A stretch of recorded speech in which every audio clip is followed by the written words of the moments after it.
15 or 20 minutes, I just want to give you some food for thought here, so that perhaps we can have a better discussion during our question and answer session. It's nice to see so many young faces here. 20 years ago, I was in law school, and taking at that time one of the courses was corporate law. And this professor said to his class one evening, well, I'm going to dismiss class all of next week because I'm going to make a trip to London. And I thought, boy, this sounds pretty good to me. And a few weeks later, he said, I'm going to dismiss class again for a few more days because I'm leaving for Paris for another business trip. Well, this really got my interest, and I thought, hey, this guy seems to lead a pretty nice lifestyle. I think, why can't I get into something like this? So when I graduated from law school, took the bar exam, had to wait 3 months to get the results for that, but I thought, well, I better get with it and try to get out and find a job. So I interviewed with various law firms, and I thought, boy, wouldn't it be great to be like that corporate attorney that taught in law school? Maybe instead of living in Houston, I could work in Geneva, Paris, London, something like this. I had high hopes at that time. Anyway, one of the law firms came back to reply and said, how would you like to live in the United Arab Emirates? And I thought, well, where in the world is that? Anyway, I got out my atlas, and the United Arab Emirates is right here at the entrance to Persian Gulf, just next door to Oman. I spent 4 years out there from 1974 to 78. It was a terrific experience. Our law firm at that time represented anywhere from 14 to 18 international oil companies that were drilling offshore. Now, the Emirates consists of 7 individual Emirates out there. And we drilled oil in one of the Emirates, offshore.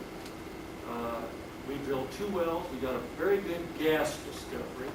But wouldn't you know it, with those 7 Emirates out there, the gas discovery did not stay within the border of our area.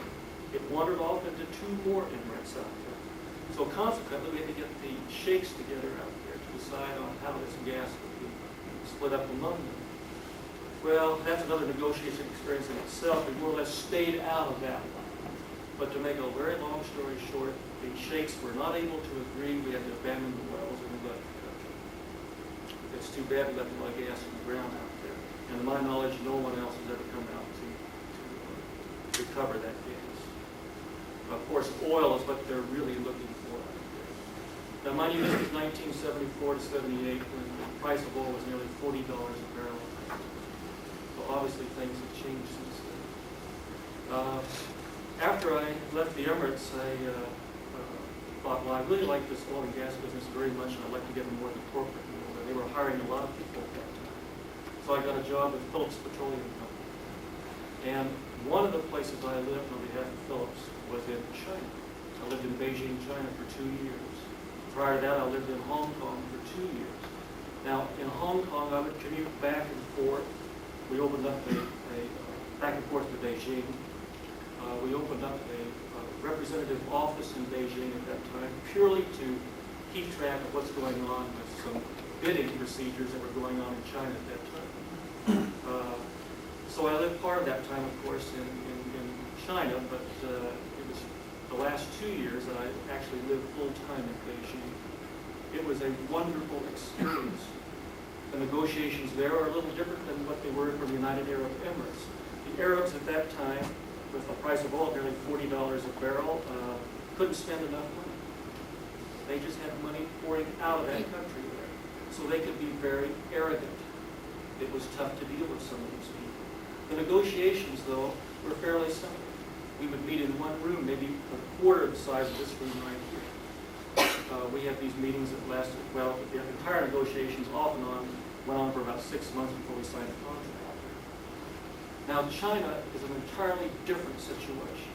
Here you've got a huge bureaucracy, bar none.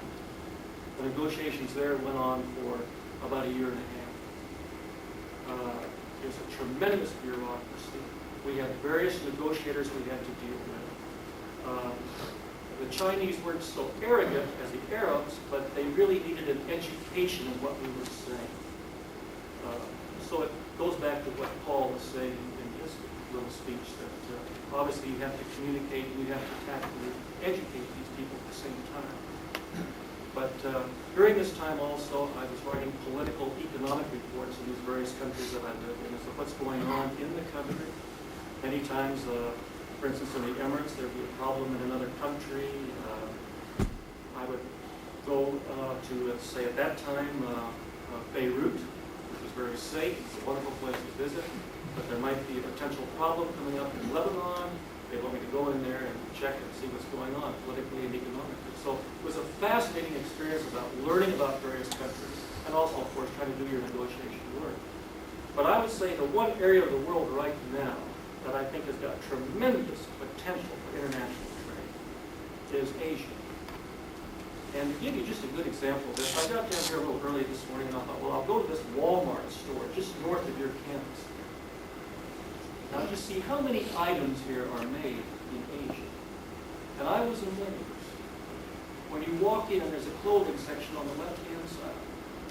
There's sports jackets, sweaters, and t-shirts and so forth. Well, here's a nice jacket made in Taiwan.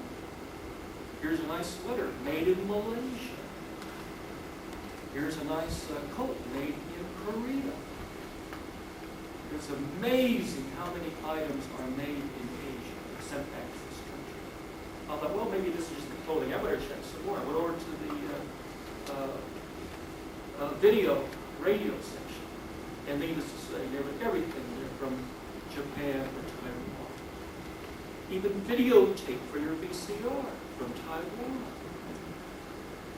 I think there's a tremendous market there. But the thing I think that really impressed me was I went over to the sports section where the baseball caps are. And there was one cap that said Dallas Cowboys. I just knew this had to be made in Texas somewhere. Looked on the label, made in South Korea.